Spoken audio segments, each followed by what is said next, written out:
हाय everyone, नमस्ते and welcome to Pure Science. हम लोग सॉल्व कर रहे हैं सी टेट दिसंबर 2019 के पेपर 2 यानी 6वीं से 8वीं वाले टीचर के लिए एलिजिबिलिटी टेस्ट जो होता है उसके क्वेश्चन पेपर को। तो यह सीडीपी वाला पार्ट है और 1 से 15 तक के क्वेश्चन को हमने सॉल्व कर लिया है। ठीक है, इस वीडियो में हम 16 से आगे तक के आगे के प्रश्नों को हल करेंगे। ठीक है, यह सीडीपी वाला पार्ट है। मैं फिर से दोहरा रहा हूँ, CDP child development and pedagogy वाला। ठीक है, चलिए स्टार्ट करते हैं। एक शिक्षक एक समावेशी कक्षा में विशेष योग्यता वर्ग वाले अधिगमकर्ताओं की आवश्यकताओं को किस प्रकार से बता सकता है, संबोधित कर सकता है। ठीक है, विशेष प्रकार से योग्यता रखते हैं वे, है ना। तो इस प्रकार का एक वर्ग है बच्चों का, तो उसको किस प्रकार से संबोधित कर सकता है, कैसे सिखा सकता है। ठीक है, ऑप्शन दिए हुए हैं। आकलन के लिए पेपर पेंसिल टेस्ट का प्रयोग करना तथा अभ्यास एवं रटने पर बल देना। ठीक है, लग तो सही नहीं रहा है। ठीक है, विद्यार्थियों को निर्देश देने के लिए एक रूप तरीकों का प्रयोग करना। ठीक है, सभी विद्यार्थियों को निर्देश देने के लिए एक रूप तरीकों का प्रयोग करना, यह भी सही नहीं है। ठीक है, सबको समान रूप से ट्रीटमेंट नहीं दिया जा सकता। ठीक है, अत्यधिक लिखित गृह कार्य देना तथा उत्तरों को अन्य प्रतिभाशाली विद्यार्थियों से नकल करने पर दबाव डालना, यह भी गलत है। ठीक है ना। अगला ही सही होगा, option 4 is the right answer. प्रत्येक विद्यार्थी के अधिगम के सशक्त पक्षों एवं कमजोरियों के विश्लेषण के आधार पर विशिष्ट अधिगम उद्देश्यों को विकसित करना, बिल्कुल सही है। Option 4 is the right answer. देखिए, प्रत्येक विद्यार्थी का एक कमजोर पक्ष होता है, एक स्ट्रांग होता है ना। तो बस उसी को पहचानना है और उसके अनुसार ट्रीटमेंट देना है ना।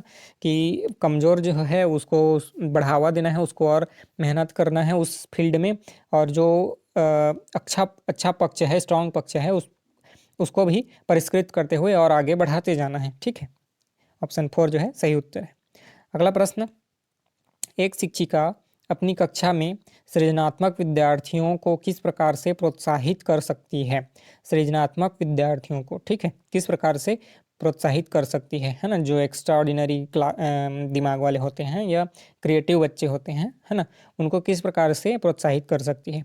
अपसारी चिंतन, है ना, पर बल देकर, या अभिसारी चिंतन को प्रोत्साहित करके, ठीक है, या अनेक परिप्रेक्ष्यों को प्रोत्साहित करके तथा मूल विचारों को महत्व देकर, सही लग रहा है। ठीक है, सिर्फ अपसारी या अभिसारी ये तो गलत है ना। अनेक परिप्रेक्ष्यों को प्रोत्साहित करना है। ठीक है, विभिन्न परिप्रेक्ष्यों को प्रोत्साहित करके, है ना, मूल विचारों को महत्व दे करके। ठीक है, मूल विचार उनके मन में क्या आ रहे हैं उसको महत्व दे करके। ठीक है, अगला है, विद्यार्थियों को जोखिम लेने एवं चुनौती का सामना करने को हतोत्साहित बिल्कुल भी नहीं करना चाहिए। ठीक है, हतोत्साहित क्यों करना, यह नेगेटिव है, मतलब ऑप्शन नहीं सही हो ही नहीं सकता। ठीक है, तो ऑप्शन 3 ही सही है। ठीक है, अगला प्रश्न, निम्नलिखित में से कौन सा कारक कक्षा में सार्थक अधिगम का पक्ष लेता है। ठीक है, तो बताइए इनमें से कौन सा कारक जो है कक्षा में सार्थक अधिगम का पक्ष लेता है। ठीक है, बच्चों को पढ़ने के लिए अभिप्रेरित करने हेतु परीक्षणों की संख्या को बढ़ाना। ठीक है, सिर्फ परीक्षण लेते रहने से तो काम नहीं चलेगा। ठीक है, अगला देख लेते हैं, बच्चों को पढ़ने के लिए अभिप्रेरित करने हेतु पुरस्कारों को बढ़ावा देना, सिर्फ, है ना, ये भी सही नहीं लग रहा है। पुरस्कार ही पुरस्कार देते रहना भी सही नहीं है। अगर उद्दंड हैं बालक, या समझ नहीं रहे हैं, या जानबूझ कर की गलती कर रहे हैं, बदमाशी कर रहे हैं, तो पनिशमेंट भी मिलनी चाहिए। ठीक है, निर्देश के लिए केवल व्याख्यान विधि सही नहीं है ना। इसमें असाइनमेंट मेथड और भी बहुत सारे मेथड होते हैं पढ़ाने के, है ना, इन सब का प्रयोग करना चाहिए, है ना। विषय वस्तु तथा बच्चों के संपूर्ण कुशल क्षेम एवं अधिगम के प्रति सच्चा सरोकार रखना, ये सही है बिल्कुल, है ना। विषय वस्तु के प्रति, है ना, तथा बच्चों के संपूर्ण कुशल क्षेम, है ना, मतलब कंप्लीट उनका जो है जो डेवलपमेंट हो, है ना, पूरी तरह से विकसित हो बच्चे सभी क्षेत्रों में, सभी परिप्रेक्ष्यों में, उस हेतु प्रयास करना चाहिए एवं अधिगम के प्रति सच्चा सरोकार रखना। ठीक है, option 4 is the right answer. अगला प्रश्न है, निम्नलिखित में से कौन सा प्रभावशाली समस्या समाधान रणनीति का एक उदाहरण है। समस्या समाधान रणनीति का ना, ठीक है। इनमें से कौन सा एक जो है प्रभावशाली समस्या समाधान रणनीति का एक उदाहरण है? समाधान के मूल्यांकन पर बिल्कुल ध्यान नहीं देना, ये तो गलत है। समाधान के मूल्यांकन पर बिल्कुल ध्यान नहीं देना, ये कहाँ सा है, वो है ना। क्रियात्मक अनम्यता, एक वस्तु के केवल परंपरागत कार्य पर ध्यान देना, यह भी सही नहीं है। प्रतिक्रिया निर्धारण, समस्या प्रस्तुतिकरण के एक ही आयाम में सीमित रहना, यह भी सही नहीं है। देखिए, ज़्यादातर ऐसे भी प्रश्न जो सही नहीं होते जिसमें बोला जाता है केवल ये या केवल वो, है ना, यानी कि केवल यही सही होगा, केवल यही सही है, या एक ही पक्ष, या एक ही समस्या, या एक ही बात, ऐसे बोला जाता है ना। वहीं वो प्रश्न भी वो या वह ऑप्शन भी गलत होता है, ठीक है। इसको भी ध्यान दीजिएगा। यहाँ पर इसमें से सभी में बोला गया है केवल ये केवल वो, है ना। केवल केवल वाला जो है रहता है वो सही नहीं होता। ऑप्शन 4 इसमें सही उत्तर है। साधन साध्य विश्लेषण, ठीक है। साधन साध्य विश्लेषण यानी समस्या के को अनेक उपलक्ष्यों में विभाजित करना। देखिए, मैंने बोला था अनेक अनेक, ऐसा ही ज़्यादातर सीडीपी वाले पार्ट में तो ऐसा ही प्रश्न, ऐसा ही ऑप्शन जो है सही होता है, ठीक है। अगर आपको कुछ भी नहीं मालूम है उस कंडीशन में मैं बता दे रहा हूँ कि जैसे ये प्रश्न आया और आपको इसके बारे में बिल्कुल भी पता नहीं है, ठीक है। इसमें से कौन सा सही होगा ये बिल्कुल भी पता नहीं है, तो उस कंडीशन में मैं बोल रहा हूँ, ठीक है। वैसे तो आपको सभी को अच्छे से पढ़ के जाना है, अच्छे से तैयारी करके जाना है, ठीक है। लेकिन जब आपको कुछ समझ में नहीं आता उस कंडीशन में, ठीक है, आपको तो परीक्षा पास करना है ना, एग्जाम में पास होना ही है, ठीक है। नहीं आ रहा हो या आ रहा हो, है ना। कोई भी एग्ज़ाम जो है डिफाइन नहीं करता है ना बच्चा पढ़ा है कि नहीं।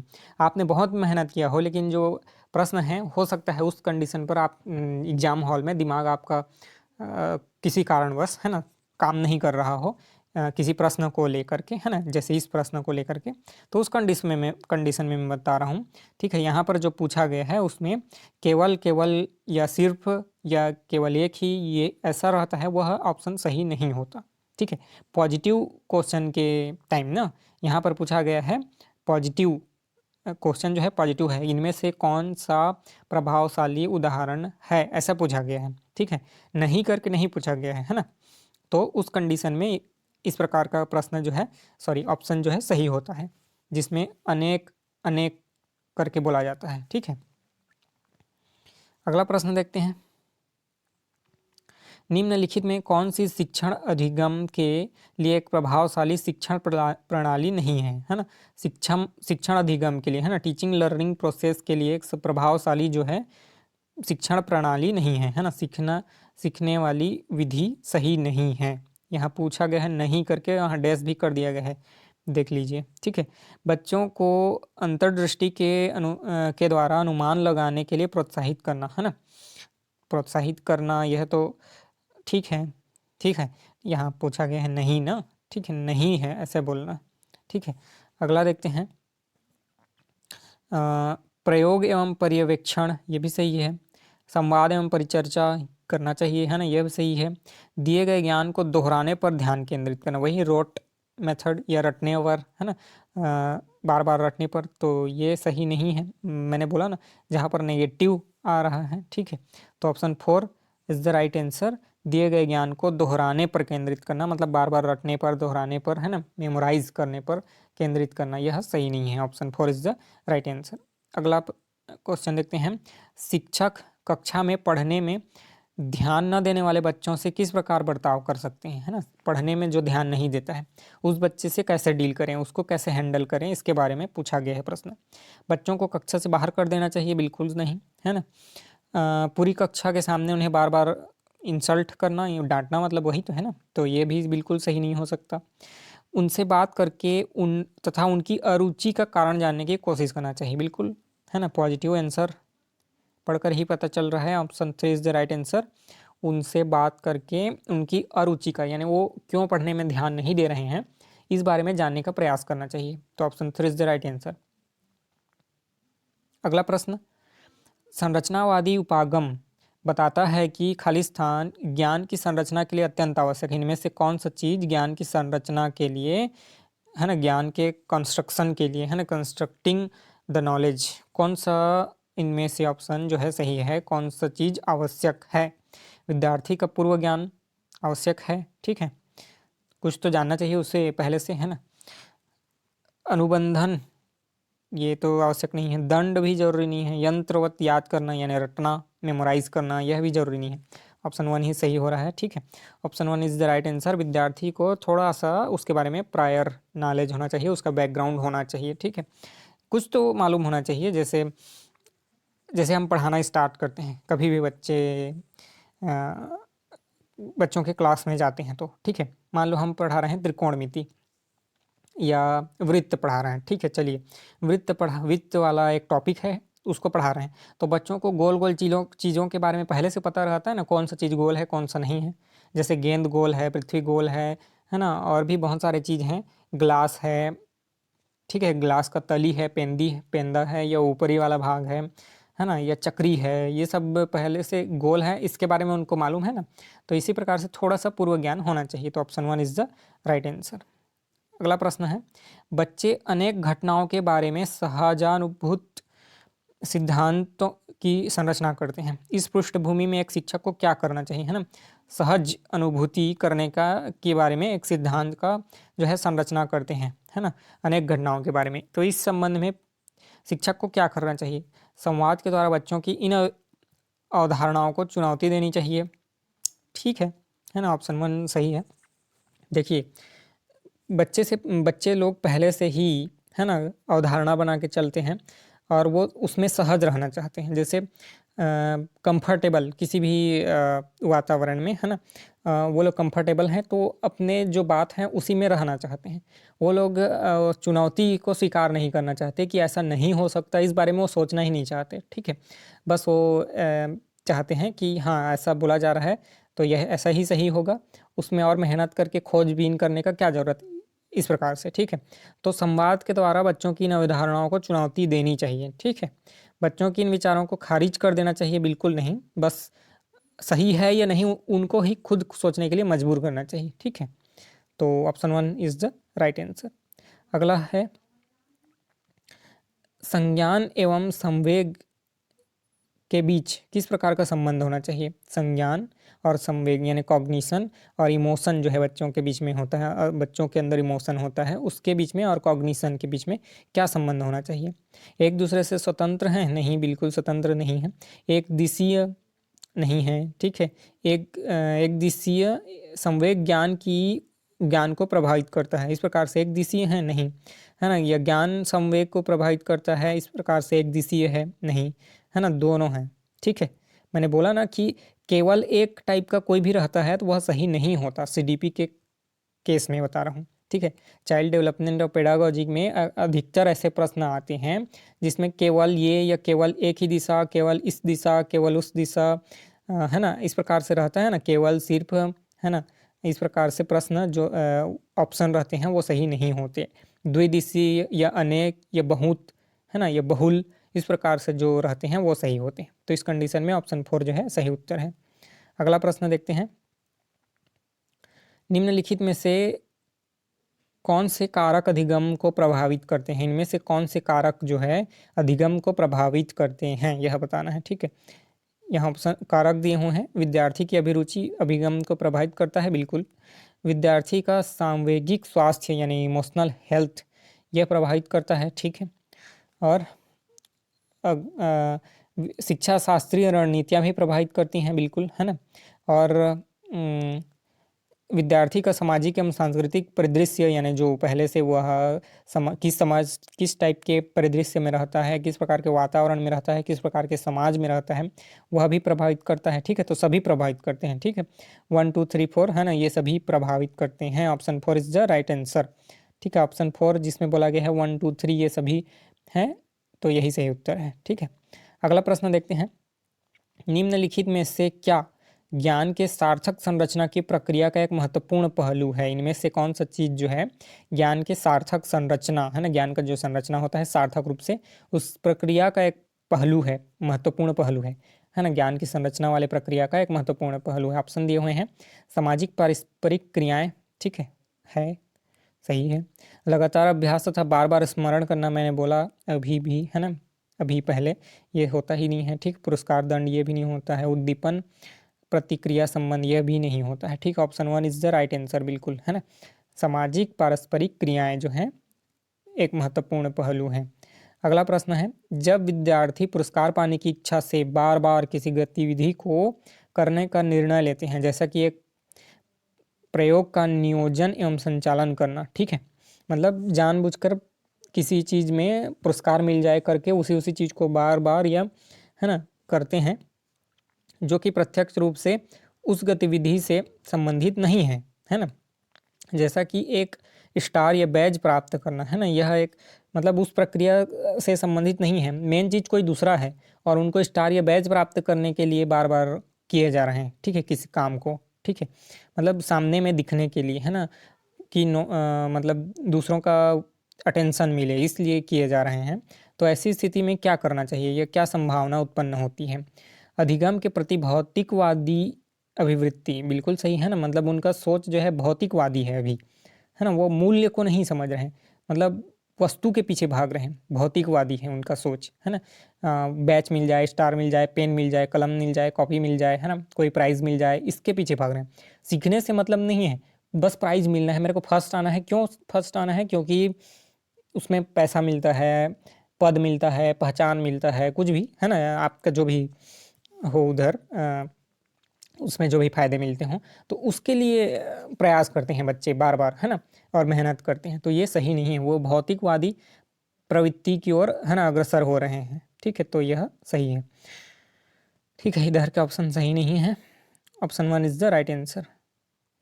अगला प्रश्न देखते हैं, बाल्यावस्था की अवधारणा से क्या अभिप्राय है, ठीक है, बाल्यावस्था की अवधारणा क्या है, उससे क्या अभिप्राय है, ठीक है, कॉन्सेप्ट ऑफ चाइल्डहुड क्या है। यह विभिन्न सांस्कृतिक संदर्भों में सार्वभौम रूप से समान है। समकालीन सामाजिक संरचनावादी मनोवैज्ञानिकों के अनुसार यह एक सामाजिक संरचना है। यह है कि बच्चे दुष्ट रूप में पैदा होते हैं और उन्हें सभ्य बनाना होता है, ठीक है। यह कि बच्चे शून्य से शुरुआत करते हैं और उन्हें उनके गुण पूरी तरह से परिवेश के द्वारा निर्धारित होते हैं। देखिए, ये तो हो नहीं सकता कि शुरू से ही शून्य यानी जीरो से स्टार्ट करते हैं और पूरी तरह से परिवेश ही उन पर हावी होता है, बिल्कुल नहीं हो सकता, यह तो हो ही नहीं सकता, ठीक है। ऑप्शन 2 है सही उत्तर। समकालीन सामाजिक संरचनावादी व मनोवैज्ञानिकों के अनुसार यह एक सामाजिक संरचना है। बाल्यावस्था जो है सामाजिक, समाज का प्रभाव पड़ता है, बल्कि बिल्कुल उसी का प्रभाव पड़ता है ऐसा भी नहीं है, ठीक है। तो option 2 is the right answer. अगला प्रश्न है, निम्नलिखित में से कौन सी मध्य बाल्यावस्था की विशेषता है। इनमें से कौन सी चीज़ जो है मध्य बाल्यावस्था की, ठीक है, बाल्यावस्था को अलग अलग पार्ट में डिवाइड किया गया है, प्री, मिडिल और पोस्ट करके अलग अलग, है ना। तो उसमें कौन सी जो है मध्य बाल्यावस्था की विशेषता है। शारीरिक वृद्धि होती है, एवं विकास बहुत तेज गति से होता है, तो यह तो शुरू में होता है, ठीक है, यह नहीं है, ठीक है, पहले हो जाता है। शारीरिक जो है, शरीर जो है तेजी से बढ़ता है, यह शुरू में हो जाता है, ठीक है। अमूर्त रूप से सोचने तथा वैज्ञानिक तर्क का प्रयोग करने की योग्यता विकसित होती है, यह भी नहीं है, ठीक है, यह भी नहीं है, यह भी नहीं है, ठीक है। बच्चे तार्किक रूप से एवं मूर्त रूप से सोचना प्रारंभ कर देते हैं, ठीक है, बिल्कुल सही है। तार्किक रूप से और मूर्त रूप से सोचना प्रारंभ कर देते हैं मध्य वाले बाल्यावस्था में ना, ठीक है, मिडिल वाले की बात हो रही है, ठीक है। शरीर पहले बढ़ जाता है, वो पहले वाला पार्ट है। अमूर्त बोला गया है, ये हो नहीं सकता, बच्चे तार्किक हो जाते हैं, ठीक है, बिल्कुल सही है, और मूर्त रूप से सोचना प्रारंभ करते हैं, ठीक है। Option 3 is the right answer. अगला क्वेश्चन है और अंतिम क्वेश्चन है, ठीक है। परिवार एवं पास पड़ोस बच्चों के समाजीकरण की, है ना, क्या चीज़ हैं एजेंसियां, किस प्रकार की एजेंसियां हैं। परिवार और आसपास का वातावरण यानी पड़ोसी और परिवार, है ना। मनोवैज्ञानिक एजेंसियां हैं, प्राथमिक एजेंसियां हैं, मध्य एजेंसियां हैं या द्वितीयक एजेंसियां हैं। फर्स्ट हैं हम जानते ही हैं, ठीक है, सबसे प्राथमिक एजेंसी है। बच्चा जो है सबसे शुरुआत कहाँ करता है, परिवार से ही, है ना। उसके लिए समाज वही है, मतलब आसपास का वातावरण या समाज कहाँ है, सबसे पहला वाला परिवार। परिवार से सब कुछ शुरू होता है बच्चे के लिए, ठीक है। जब वो पैदा होता है तो उस जिस परिवार में पैदा होता है वही उसका पहला प्राथमिक जो है एजेंसी होता है, प्राथमिक सामाजिक एजेंसी बोलना चाहिए, ठीक है। मतलब कि पहला समाज में, समाज को जो देखता है तो पहले किसको देखता है, परिवार, और उसी को समाज, फिर उसके बाद पड़ोसी, उसके बाद स्कूल और उसके बाद और आगे, है ना। ठीक है, तो पहला कौन सा है, प्राथमिक एजेंसी, परिवार एवं पड़ोस। Option 2 is the right answer. ठीक है, तो ये सीडीपी वाला पार्ट कंप्लीट होता है। इस वीडियो को इतना ही रखते हैं। अगले वाले में मैथ, साइंस, सोशल साइंस ये सबको सॉल्व करेंगे, हिंदी इंग्लिश सभी, लैंग्वेज 1 लैंग्वेज 2। ठीक है, तो बने रहिए हमारे साथ। कोई भी परेशानी हो, कोई भी आपका डाउट हो या कोई सजेशन देना चाहते हो, कमेंट करके तुरंत बताइएगा। ठीक है, चलिए मिलते हैं अगले वीडियो में, तब तक के लिए नमस्ते, धन्यवाद, थैंक यू।